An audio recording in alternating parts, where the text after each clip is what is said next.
One of the possible reasons you've had an increase in your electricity bill lately could be explained by the money the government has been paying for an excess of electricity generation that is not being consumed. The Auditor General's report for the year ending June 2015 shows that current electricity generation is estimated at 685 megawatts, but the demand is only 550 megawatts. What this means is that government has for the last 2 years been paying 11.6 billion shillings for what you'd call idle capacity. The details for the inadequate planning for the excess electricity generation in the country are reflected in this report presented to the Speaker of Parliament, Rebecca Kadaga. The report further reveals that government continues to pay capacity charges amounting to approximately 68 billion shillings annually through the Uganda Electricity Transmission Company Limited, yet the 2 thermal plants are not yet contributing any power to the grid. The report also cites flaws in the procurement of contractors for Isimba and Karuma dams, whose construction is already underway. Single-source procurement seems to be a major concern. The Auditor General John Mwanga says, and I quote, "I noted that both engineering, procurement and construction contracts were directly procured, contrary to provisions of the Public Procurement and Disposal Authority Act of 2003, which require international bidding for such contracts."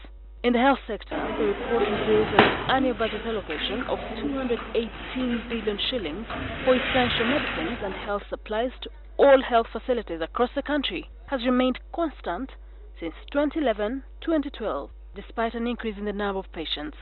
For instance, in Mulago Hospital, patients increased from 1,356,870 in 2011-2012 to 1,641,390 in 2014-2015. At the China-Uganda Friendship Hospital, Naguru, the number of patients increased from 360,951 in 2012-2013 to 704,947 in 2014-2015. The Auditor General cited the issue of pension as one that also needs urgent attention. Pensions continue to be high, and at the moment they are standing at 199 billion.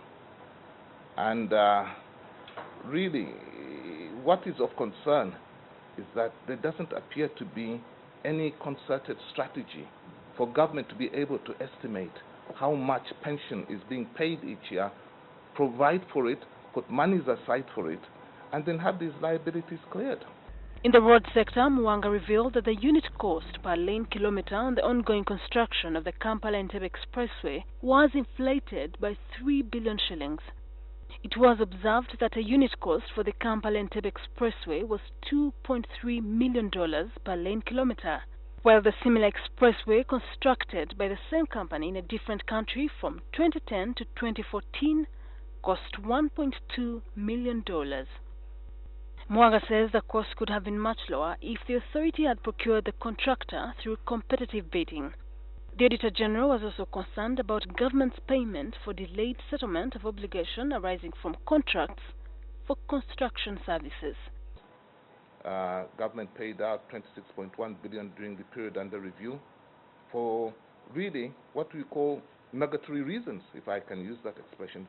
In short, negligence. These monies should not have been paid out. Mwanga also indicated mismanagement of funds under the Ministry of Local Government, with 12 billion shillings spent on activities that were not budgeted for. 5 billion shillings released for procurement of vehicles, and they were diverted to fund allowances and other operational activities. And again, there we're looking at 3.8 billion remained unaccounted for. The Auditor General urged Parliament and the public service to ensure that the implicated institutions are held accountable. There is lack of discipline within the civil service. The civil service needs to address the issues of where officers have erred, then they should face the consequences. Shudan Huchere, NTV Parliament.